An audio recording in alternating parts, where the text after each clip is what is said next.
जय हिंद साथियों, स्वागत है आपका अपने चैनल एमडब्ल्यू गुरुकुल में। दोस्तों, आशा करता हूँ आप सभी लोग बेहतरीन होंगे और आप सभी की भाई बिंदास चल रही होगी। तो प्यारे साथियों, आज से आपका मैं प्रैक्टिस सेट नंबर फिर से 1 से स्टार्ट करने वाला हूँ। आज से आपकी जो भी क्लासें होंगी साथियों, भी एक कॉन्सेप्ट वाइज होगी। आपके सारे डाउट क्लियर करते चलूँगा मैं। तो प्यारे दोस्तों, आज की इस क्लास को सभी जगह शेयर कर देंगे सभी साथियों। सभी दोस्त वीडियो को लाइक करना ना भूलेंगे। और सभी साथी आज की इस प्रैक्टिस सेट को बिना टाइम वेस्ट किए स्टार्ट करेंगे, क्योंकि आज की इस प्रैक्टिस सेट में दोस्त एक बेहतरीन से बेहतरीन क्वेश्चन है और जिस क्वेश्चनों में आपके डाउट होते हैं उन्हीं डाउट को पूरा करने के लिए आज की क्लास में लेकर आया हूं। तो सभी साथी हर जगह क्लास को शेयर कर देंगे और सभी साथी जल्दी से क्लास में जुड़ जाएंगे। और जो भी दोस्त चैनल को सब्सक्राइब नहीं किया है प्यारे साथी, सबसे पहले वो चैनल को सब्सक्राइब जरूर कर ले, ठीक है। और आज की इस प्रैक्टिस सेट को सभी साथी बिंदास तरीके से करेंगे। देखेंगे यहाँ पर क्वेश्चन नंबर 1 है आपका। बहुत ही अच्छा क्वेश्चन है और एक क्वेश्चन जैसे मैं प्रत्येक 2 क्वेश्चन कराते चलूँगा। एक क्वेश्चन मैं करूँगा, एक क्वेश्चन आप करेंगे। थोड़ा-सा मैं आपको टाइम दूँगा 1-2 मिनट का, तो आप उस क्वेश्चन का जवाब बताएँगे सभी साथी। बेहतरीन से बेहतरीन क्लास होने वाली है आपकी, ठीक है। देखेंगे यहाँ पर सभी जगह शेयर कर देंगे सभी साथी। क्वेश्चन नंबर 1 है आपका, 2 संख्याओं का योग 36 है। 2 संख्याओं का योग 36 है तथा HCF 4 है, तो इस प्रकार के संख्याओं के कितने युग्म संभव हों। प्यारे दोस्त, इस तरह के क्वेश्चन में आपको बहुत ज़्यादा दिक्कत पड़ती है। तो मैं एक क्वेश्चन ये करा रहा हूँ, ठीक इसी प्रकार अगला क्वेश्चन में लेके आऊँगा तो आपका सारा डाउट क्लियर हो जाएगा। और आज के बाद कभी भी आपके सामने इस तरह का क्वेश्चन आएगा तो आप उसको मात्र 10 सेकंड में तोड़ देंगे। देखेंगे कैसे करते हैं क्वेश्चन को। 2 संख्याओं का जो योग दे रखा है साथी कितना है, 36 है, और उनका मासा दे रखा है 4। तो प्यारे साथी ध्यान देना, आप सभी लोग जानते हैं कि जो मासा होता है वो हमारा संख्याओं को डिवाइड करता है। मासा क्या होता है, संख्याओं को डिवाइड करता है। यदि हम संख्याएं ए और बी मान लेते हैं तो यहाँ पर तो आपका मासा डिवाइड नहीं कर रहा, जबकि मासा है कितना, 4। तो हम क्या मानेंगे उस केस में कि आपकी संख्या एक 4 ए है और एक 4 बी है, एक 4 ए है और एक 4 बी है। तो आप कहेंगे आपका मासा इन दोनों संख्याओं को डिवाइड कर रहा है, क्योंकि 4 का भाग इसमें देंगे तो कट जाएगा, 4 का भाग इसमें देंगे तो कट जाएगा। क्योंकि मासा की डेफिनेशन यही होती है कि वह बड़ी से बड़ी संख्या जो दी गई संख्याओं को डिवाइड करे। तो मासा आपका इन दोनों संख्याओं को डिवाइड करेगा। तो आपने क्या माना साथी कि जो दोनों संख्या हैं आपकी, क्या है, दोनों संख्या हैं और इन दोनों संख्याओं को मासा डिवाइड करता है। फिर आगे कह रहा इन दोनों संख्याओं के योग 36 है, संख्या जे और संख्या जे, इन दोनों संख्याओं को जोड़ा जाता है तो आपका योगफल 36 आ जाता है। देखेंगे यहाँ पर 4a प्लस 4b कितना आ जाता है, आपने कहा 36 आ जाता है। यहाँ से 4 बाहर कॉमन निकाल लेंगे तो a प्लस b कितना बचेगा दोस्त, आपने कहा 36 बचेगा। 4 से काटेंगे 4 नाम 36 आ जाएगा। तो a प्लस b बराबर कितना बना प्यारे दोस्त, आपने कहा 9 बना, ठीक है। अब आपको क्या करना है, 9 के ऐसे फैक्टर बनाना है दोनों संख्याओं में जिनको जोड़ने पर आपस में 9 बन जाए। तो आपने कहा 9 को यदि फैक्टर बनाएंगे ए बी के रूप में तो आपने कहा एक 1 होगा तो अगला 8 होगा, यदि दोनों को जोड़ देंगे तो हमारा 9 आ जाएगा। दूसरा 2 होगा तो जी यहाँ 7 होगा, दोनों को जोड़ देंगे यहाँ से भी आपका 9 आ जाएगा, ठीक है। अगला 3 होगा तो यहाँ 6 होगा, अगला 4 होगा तो यहाँ 5 होगा, अगला 5 होगा तो यहाँ 4 होगा। जबकि ये तो एक जैसा है तो इसको हम कट कर देंगे क्योंकि हमें रिपीट नहीं करना होता है, ठीक है। आपने इतना किया। अब क्या करना है प्यारे साथी, ध्यान देना, सबसे बड़ी समस्या यही आती है, ठीक है। अब आपको उन संख्याओं के जोड़े देखना है जिनका मासा 1 होता है, यानी कि सहभाज्य संख्या के जोड़े ढूंढना है आपको, ठीक है। तो 1 और 8 का मासा तो दोस्त आपका 1 होता है, तो एक संख्या तो आपकी ये हो जाएगी, ठीक है। संख्याओं के युग्म बताना है क्योंकि आपको, ठीक है। मैंने क्या कहा, आपको वैसी संख्या ढूंढनी है जिनका मासा लेते हैं तो हमारा 1 आता है, और जिनका मासा 1 होता है उन संख्याओं को हम सह अभाज्य संख्या बोलते हैं। तो हम यहाँ पर ये भी कहेंगे कि हमें सह अभाज्य संख्या का जोड़ा ढूंढना है, ठीक है। तो 1 और 8 का मासा 1 आएगा, 2 और 7 का मासा भी 1 आएगा, ठीक है। लेकिन 3 और 6 का मासा 3 आएगा, जी आपका नहीं होगा। 4 और 5 का मासा 1 आ जाएगा, 4 और 5 का मासा भी 1 होगा। तो कितने जोड़े हैं आपके, 1 2 3। कौन सा ऑप्शन, आपने कहा ऑप्शन नंबर सी राइट हो जाएगा। बेहतरीन क्वेश्चन था प्यारे साथी, एसएससी जीडी में किसी ना किसी शिफ्ट में छपने वाला क्वेश्चन। जब आप एग्जाम हॉल में बैठे होंगे और आपके सामने इस तरह का क्वेश्चन आ जाए तो कितना अच्छा रहेगा, ठीक है। तो आपको एक क्वेश्चन ये रहा, आपका एक क्वेश्चन ये रहा, अगला क्वेश्चन भी ठीक इसी प्रकार है आपका। यदि इसमें कोई डाउट है तो अगले क्वेश्चन में आपको कोई डाउट नहीं रहेगा। तो सभी दोस्त अब अगला क्वेश्चन देखेंगे दोस्त। अगला क्वेश्चन आपके सामने है, क्वेश्चन नंबर 2। जैसा कि मैंने कहा था, जैसा पिछला क्वेश्चन मैंने कराया है हूबहू सेम क्वेश्चन आपके सामने क्वेश्चन नंबर 2 है। तो प्यारे साथी अब आपको कोई दिक्कत नहीं होगी। पिछला क्वेश्चन भी मैंने बिंदास तरीके से समझाया था, ये क्वेश्चन क्वेश्चन भी मैं बिंदास तरीके से ही समझाऊंगा, आपको कोई डाउट नहीं रहेगा। लेकिन आप सभी साथी क्लास को शेयर जरूर कर देंगे और प्यारे दोस्त वीडियो को लाइक करना ना भूलेंगे सभी साथी, ठीक है। दो संख्याओं का योगफल कितना दे रखा दोस्त, आपने कहा 84 दे रखा और उनका HCF यानी कि मासा दे रखा है 12। तो संख्याओं के कुल कितने युग्म संभव हैं या कितने युग्म बन सकते हैं। तो प्यारे साथी मैंने कहा क्या कहा था, आपको सबसे पहले संख्या माननी है कि संख्या क्या है, आपकी A और B संख्या है। और मैंने ये भी कहा था जो संख्या होती है वो 12 का मल्टीपल होती है। तो यहाँ अभी तो 12 से कोई संख्या कटेगी नहीं, तो हमने क्या कहा, संख्या आपकी एक 12A है और दूसरी 12B है। तो अब आपकी जो संख्या मासा से डिवाइड हो जाएंगी। और फिर क्या कहा, इन संख्याओं का योगफल 84 है, तो इन दोनों संख्याओं को जोड़ देंगे, 12A प्लस 12B कितना हो जाएगा प्यारे दोस्त, आपने कहा 84 हो जाएगा। 12 कॉमन लेंगे यहाँ से तो कितना आ जाएगा, A प्लस B बराबर आ जाएगा आपका 84 आ जाएगा। और 12 से काट देंगे, 12 7 84। तो कितना आया दोस्त, आपने कहा A प्लस B बराबर आया 7। तो फिर से आपको वही काम करना है, क्या आपने कहा 7 को दो ऐसे भागों में तोड़ना है कि जिनको जोड़ा जाए तो आपका 7 बन जाए। तो आपने कहा एक भाग यदि 1 होगा तो अगला क्या होगा, 6 होगा, 6 1 को 6 7 हो जाएगा। दूसरा 2 होगा तो 5 होगा, अगला 3 होगा तो 4 होगा, 4 होगा तो 3 होगा। फिर से मैंने कहा आपको रिपीट नहीं करना है, तो ये तो आपकी गलत हो जाएगी, यहीं तक आपका बनेगा, ठीक है। अब इसमें देखना है आपको कितने जोड़े होंगे और जोड़े आपको कैसे छांटना है, सह अभाज्य संख्याओं के 1 और 6 का लासा लेंगे, सॉरी 1 और 6 का मासा लेंगे तो आपका 1 आएगा, जिस संख्या आपका हो जाएगा। 2 और 3 का मासा सॉरी 2 3 का हाँ मासा निकालेंगे तो आपका 1 ही आएगा, ये भी आपका सही हो जाएगा। 3 और 4 का मासा निकालेंगे, ये भी आपका राइट हो जाएगा। तो इसमें तीनों के तीनों जोड़े संभव हैं, तो यहाँ पर भी ऑप्शन नंबर आपका बी राइट हो जाएगा। बेहतरीन क्वेश्चन तो दोस्त, एक बेहतरीन क्वेश्चनों में से बेहतरीन क्वेश्चन थी आपके सामने। यदि अब आपके सामने इस तरह का क्वेश्चन आएगा तो आपको कभी डाउट नहीं होने वाला, ठीक है। अब सभी दोस्त अगला क्वेश्चन करेंगे। अगला क्वेश्चन दोस्त आपके सामने है क्वेश्चन नंबर 3। प्यारा क्वेश्चन है, देखेंगे यहाँ पर छोटा सा क्वेश्चन है। आज आपके जो क्वेश्चन होंगे छोटे छोटे होंगे लेकिन बिंदास क्वेश्चन होंगे, आपके सारे डाउट क्लियर करता चलूँगा। आज की क्लास डाउट क्लियर करने वाली है ऐसा समझिए आप, ठीक है। लेकिन आपका काम है क्लास को सभी जगह शेयर करना। √8 √4 माइनस √2 का मान क्या होगा। ऑप्शन ए है जे होगा 2 माइनस √2, √2 माइनस 2 या 2 या माइनस का 2 होगा, क्या होगा देखेंगे यहाँ पर। क्या प्यारे दोस्त आपके सामने लिखा है कि √8 माइनस √4 माइनस √2 लिखा है, ठीक है। तो 8 को प्यारे दोस्त हम लिख सकते हैं कितना, 8 को लिख सकते हैं, देखो मैं बिल्कुल बेसिक से तोड़ के बता रहा हूँ, यहाँ पर ध्यान देंगे। 8 को लिखेंगे हम 4 गुणा 2, ठीक है। और 4 आपका ये ज्यों का त्यों रहेगा और ये आपका ज्यों का त्यों रहेगा। प्यारे दोस्त ध्यान देना, इस 4 का वर्गमूल निकालेंगे बाहर तो 2 निकल के आ जाएगा, तो इसको लिख सकते हैं हम 2 √2। और इस 4 का पूरे का वर्गमूल बाहर आ जाएगा, 2 आ जाएगा और ये माइनस का 2 √2 ऐसा रहेगा, ठीक है। अब ध्यान देना 2 √2 में से 1 √2 घटेगा तो बचेगा आपका ओनली √2 और √2 माइनस 2 यहाँ बचा, तो आपका कौन सा नंबर √2 माइनस 2 कौन सा जवाब हो जाएगा, आपने कहा ऑप्शन नंबर आपका बी राइट हो जाएगा। ऑप्शन नंबर आपका बी राइट हो जाएगा। छोटा सा क्वेश्चन था लेकिन प्यारे दोस्त बिंदास क्वेश्चन था आपका, ठीक है। अब सभी साथी अगला क्वेश्चन करेंगे। अगला क्वेश्चन देखेंगे सभी साथी, क्वेश्चन नंबर 4 है। एक और छोटा सा क्वेश्चन है, जैसा कि मैंने कहा था सभी साथी क्लास को शेयर करना ना भूलेंगे। आपका दोस्त काम है कि वीडियो को हर जगह शेयर करना। जितना ज़्यादा आप वीडियो को शेयर करेंगे और वीडियो को लाइक करेंगे प्यारे दोस्त, उतना ही मैं आपके सामने बेहतरीन से बेहतरीन कंटेंट डेली प्रोवाइड कराता चलूँगा। और वैसे भी मैं आपके सामने बेहतरीन से बेहतरीन कंटेंट प्रोवाइड कराता हूँ। जितना हो सकता है दोस्त मैं अपनी तरफ से पूरी मेहनत से आपको पढ़ाता हूँ, ठीक है। लेकिन आपका दोस्त काम है कि वीडियो को हर जगह शेयर करना है, जितना ज़्यादा हो सके उतना ज़्यादा आपको शेयर करना है वीडियो को, ठीक है।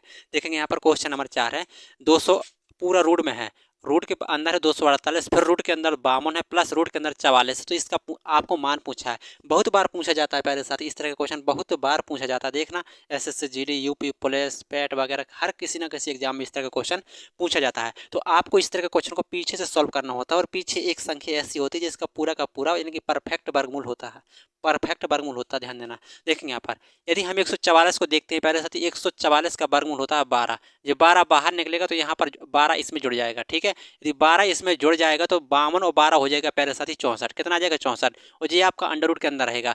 यदि ये अंडर रूट के अंदर 64 है और इसका वर्गमूल लेंगे तो ये बाहर निकल के आ जाएगा आपका 8। यदि 8 निकलेगा और 8 इसमें जुड़ जाएगा प्यारे साथी, ये आ जाएगा आपका कितना 256। कितना आ जाएगा 256 आ जाएगा। 256 पूरे का वर्गमूल है यहाँ पर, तो 256 का फिर हम यदि वर्गमूल निकाल देंगे तो 256 का बाहर निकल के आ जाएगा 16। इसके बाद आपको कुछ नहीं करना, जो ऑप्शन हो आप टिक कर देना। 16 कौन सा ऑप्शन नंबर आपका बी राइट हो जाएगा। इस क्वेश्चन को ठीक ऐसे करते हैं, एक बार सभी साथी फिर से ध्यान से देखेंगे, यहाँ पर लिखा था रूट के अंदर 144, रूट के अंदर 144 लिखा है, तो 144 का जो वर्गमूल होता है वो 12 आता है, 12 बाहर निकल के आएगा, प्लस यहाँ पर है तो 52 में 12 जुड़ जाएगा, 52 में 12 हो जाएगा 64, और यहाँ पर पूरे का यहाँ पर अंडर रूट लगा हुआ है, तो 64 का यदि हम वर्गमूल तोड़ेंगे प्यारे साथी आपका 8 निकलेगा, 8 निकलेगा तो जी 8 जाके 248 में जुड़ जाएगा, 248 प्लस 8 हो जाएगा आपको 256, जबकि यहाँ पर पूरे का वर्गमूल लगा हुआ है, फिर हम 256 का वर्गमूल निकालेंगे तो कितना निकलेगा 16, 16 कौन सा ऑप्शन नंबर आपका बी राइट हो जाएगा। इस तरह के क्वेश्चन को ऐसे ही करते हैं, इस जो छोटा क्वेश्चन है इससे बहुत बड़े बड़े क्वेश्चन भी होते हैं, सारे के सारे क्वेश्चन को हम पीछे से सोल्व करते हैं इस तरह के क्वेश्चन को, ठीक है। अगले प्रैक्टिस सेट में मैं फिर से इस तरह के क्वेश्चन लेकर आऊंगा, ठीक है साथी। अब नेक्स्ट क्वेश्चन देखेंगे।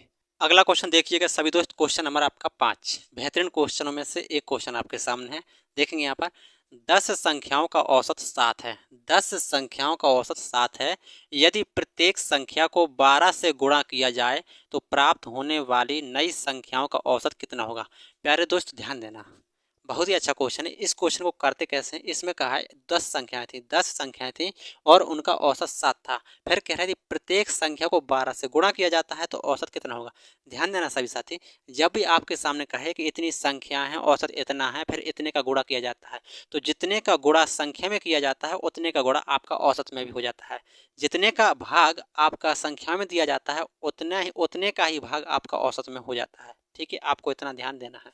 जैसे यहाँ पर 10 संख्याएं थी, औसत आपका 7 था, फिर कह रहा संख्या को 12 से गुणा करना है तो आपको औसत में भी 12 से गुणा करा देना है। लेकिन यदि कहता 10 संख्याओं का औसत आपका 7 है और यहाँ पर कहता है यदि प्रत्येक को 12 से भाग किया जाता, प्रत्येक को 12 से भाग किया जाता तो आप औसत में भी 12 से भाग कर देते। जो कहा जाए औसत के लिए, जो संख्याओं के लिए कहा जाए वही आपको औसत के लिए कर देना है, ठीक है। इतनी सी बात है इसमें, ठीक है। संख्याओं का औसत यहाँ पर कितना था, 7 था, और प्रत्येक में संख्या में 12 से गुणा किया गया, तो हमने क्या कहा 12 में इसमें भी हम गुणा कर देंगे तो कितना आ जाएगा 12 7 84 आ जाएगा, और ऑप्शन नंबर आपका डी राइट हो जाएगा। आपके सामने कभी भी यदि इस तरह का क्वेश्चन आता है तो ऐसे ही करना है, ध्यान देना, ये कॉन्सेप्ट वाले क्वेश्चन है, आपको याद रखना पड़ेगा ये कॉन्सेप्ट, ठीक है। अब सभी दोस्त अगला क्वेश्चन करेंगे। अगला क्वेश्चन दोस्त आपके सामने है क्वेश्चन नंबर 6, देखेंगे सभी साथी क्वेश्चन नंबर 6 का सही जवाब क्या होगा। और प्रत्येक साथी जो भी क्वेश्चन किया करे क्वेश्चन नंबर डाल के प्यारे दोस्त ऑप्शन डाल के आप कमेंट के माध्यम से जवाब बता सकते हैं। जितना ज़्यादा आप कमेंट करेंगे, अपनी प्रॉब्लम शेयर करेंगे, उतना ही ज़्यादा हम आपके सामने बेहतरीन से बेहतरीन और उसी टाइप के क्वेश्चन लेके आने वाले हैं। तो सभी साथी इतना काम जरूर करें प्यारे साथी, ठीक है।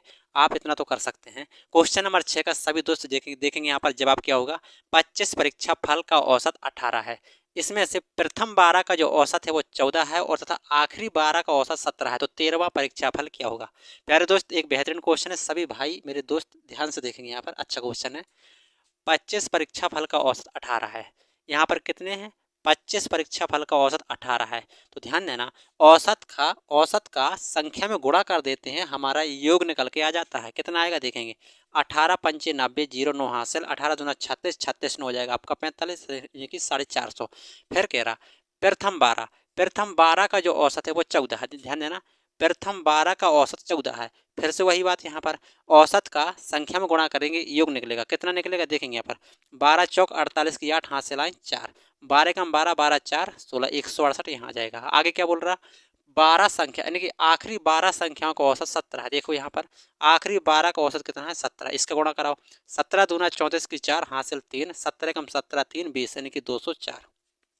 यहाँ पर 25 संख्याएं थी, इनका योग आया आपका 450, 12 12 यहाँ 24 संख्याएं हुई, इनका योग कितना बैठ रहा देखेंगे यहाँ पर 8 4 12 आ जाएगा, 6 1 7 आ जाएगा और 2 1 3 372। तो हम कहेंगे प्यारे दोस्त 24 संख्याओं का योग बैठ रहा 372, 25 संख्याओं का योग बैठ रहा 450, तो 25 संख्याओं में से 24 संख्याओं का योग घटा देंगे तो आपकी 13वीं संख्या निकल के आ जाएगी। देखेंगे यहाँ पर 450 में से कितना घटाना है आपको 372 घटाना है, ठीक है। घटाएंगे यहाँ पर 10 में से 2 जाएगा 8 बचेगा, यहाँ बचेगा 7 सॉरी 4 बचेगा और 4 के बनाएंगे 14, 14 में से 7 जाएगा आपका 7 बचेगा, यानी कि 78 आपकी 13वीं संख्या है या 13वां परीक्षा फल है। तो कौन सा ऑप्शन आपने कहा, ऑप्शन नंबर आपका डी राइट हो जाएगा, ऑप्शन नंबर आपका डी राइट हो जाएगा, कितना 78, ठीक है। अब सभी दोस्त अगला क्वेश्चन करेंगे। अगला क्वेश्चन दोस्त देखेंगे आपके सामने क्वेश्चन नंबर 7 है, देखेंगे प्यारे दोस्त अच्छा क्वेश्चन है आपका, सभी भाई मेरे दोस्त यहाँ पर ध्यान से देखेंगे, अच्छा क्वेश्चन है। 12 तथा 18 का तीसरा समानुपाती कितना होगा। सभी साथी ध्यान देंगे, आपके सामने इस तरह के क्वेश्चन में तीसरा समानुपाती, चतुर्थ समानुपाती और प्रथमानुपाती या मध्यानुपाती पूछा जाता है। तो आपको प्रत्येक प्रकार से क्वेश्चन से परिचित होना पड़ेगा, ठीक है। मैं यहाँ पर चारों के चारों यानी कि तीनों के तीनों कॉन्सेप्ट बताता हूँ करते कैसे हैं।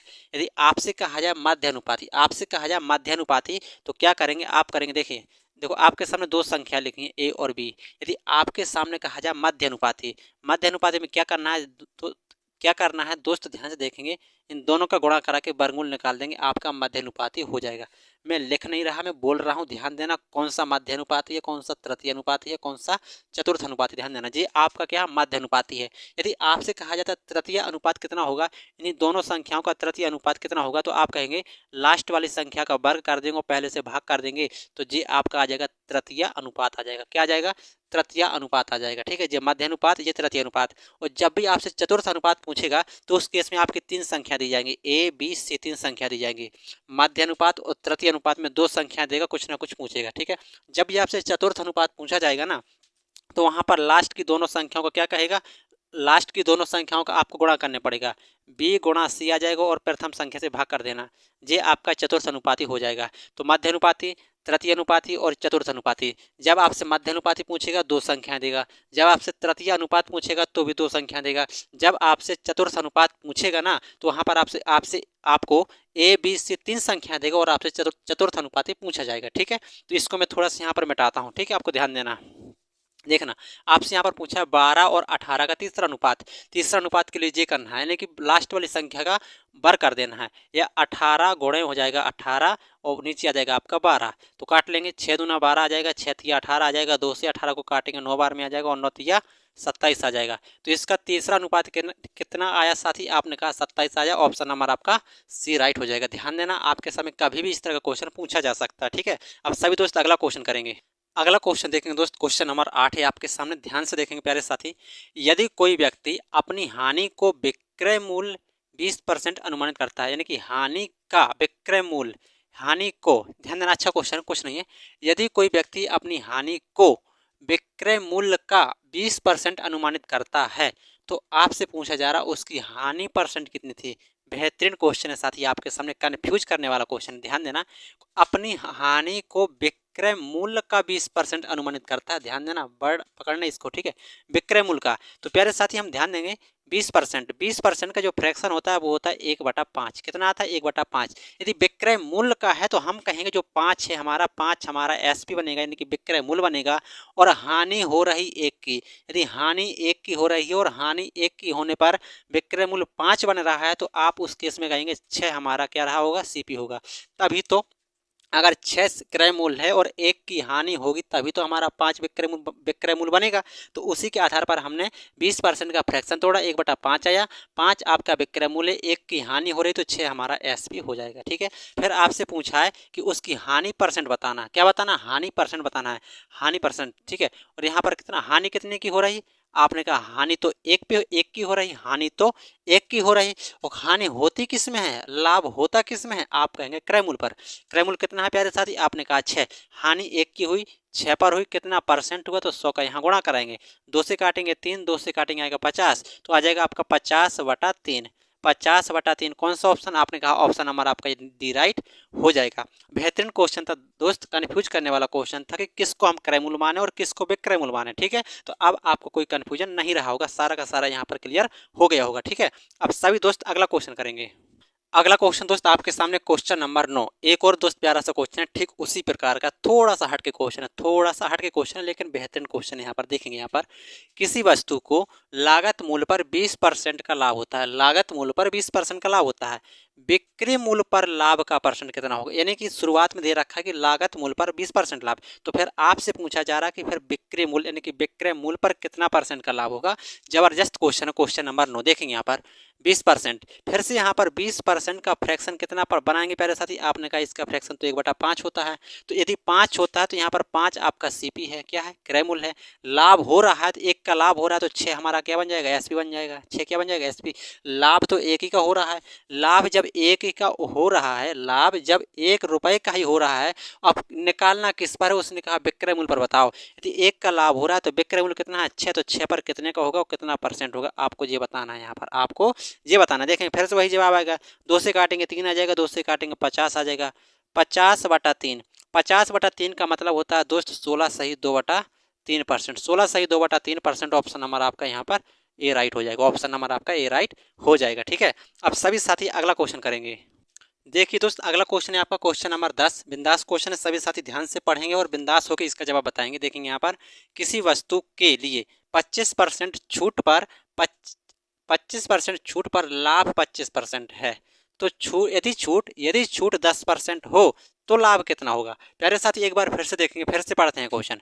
किसी वस्तु के लिए 25% छूट पर लाभ 25% है, यदि छूट 10% हो तो लाभ कितना होगा। जबरदस्त क्वेश्चन है आपके सामने, बिंदास क्वेश्चन है। देखेंगे 1 नंबर क्वेश्चन है आपका। प्यारे साथी ध्यान देना, आपको सोल्व पहले इतना करना है, यहाँ से इतना। किसी वस्तु के लिए 25% छूट पर लाभ कितना है, 25%।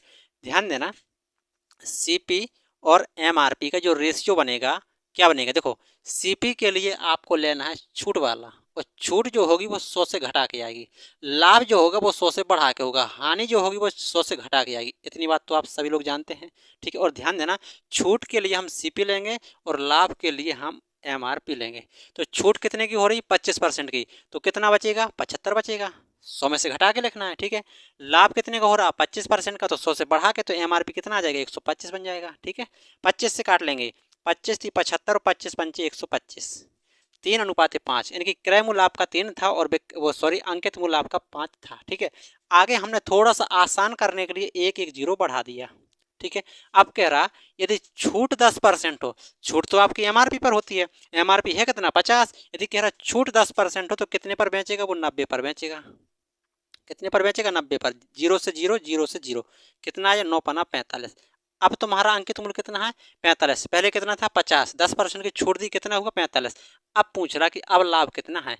अब देखो, जब छूट दे दी जाती है तो हमारा विक्रय मूल्य बन जाता है। यानी कि अब पहले 50 आपका अंकित मूल्य था, 10% की छूट दे दी, तो अब ये 45 आपका विक्रय मूल्य बन गया। और आपका क्रय मूल्य 30 था, 45 आपका विक्रय मूल्य है। लाभ कितने का हुआ, आपने कहा 15 का लाभ हुआ। कितने पर हुआ, आपने कहा क्रय मूल्य सीपी पर हुआ 30। कितना परसेंट, तो 100 से यहाँ गुणा करा देंगे। 0 से 0, 3 पचे 15, 5 और 10 कितना आ जाएगा प्यारे साथी, आपने कहा 50।